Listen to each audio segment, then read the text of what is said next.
మీ business ఏదైనా మీ ఊర్లో promotion చేయాలంటే అది సుమన్ టీవీతోనే సాధ్యం. ఇప్పుడే సంప్రదించండి.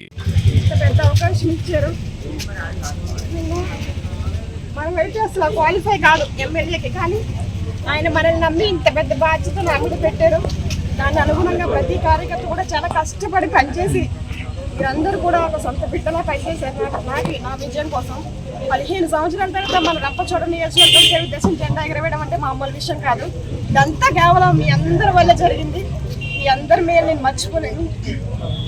నాకు ప్రజెంట్ ఆరోగ్యం బాగాలేదు అయినప్పటికీ కూడా ఈ సంతోషకరమైన సమయంలో ఆనందాన్ని పంచుకోవాలన్నా సరే 144 సెక్షన్ అమల్లో ఉందన్న పోలీసులు ఉన్నారు. కాబట్టి మనం వాళ్ళకి ఏ విధంగా మనం ఇబ్బంది కలిగించకూడదు. 7వ తారీఖున మనం ఘనంగా దీన్ని ఏదో ఒక కార్యక్రమం మనం చేసుకుందాం. కాబట్టి ఈ విషయాన్ని కూడా మా గ్రూపులో పెడతాను. దయచేసి నా ఆరోగ్యం బాగోలేక ఇన్ని రోజులు మీకు అందుబాటులో లేను, ఎవరు ఏమీ అనుకోద్దు. కాబట్టి ఈ విజయం మీది.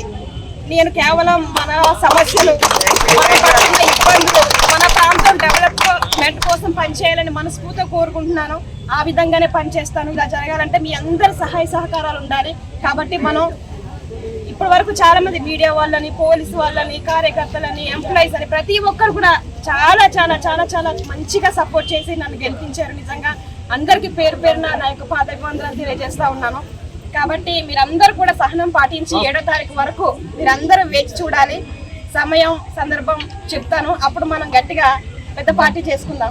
ఈ అవకాశం ఇచ్చినటువంటి చంద్రబాబు నాయుడు గారికి కూడా నా హృదయపూర్వక నమస్కారాలు తెలియజేస్తా ఉన్నాను. అందరికీ నమస్కారం.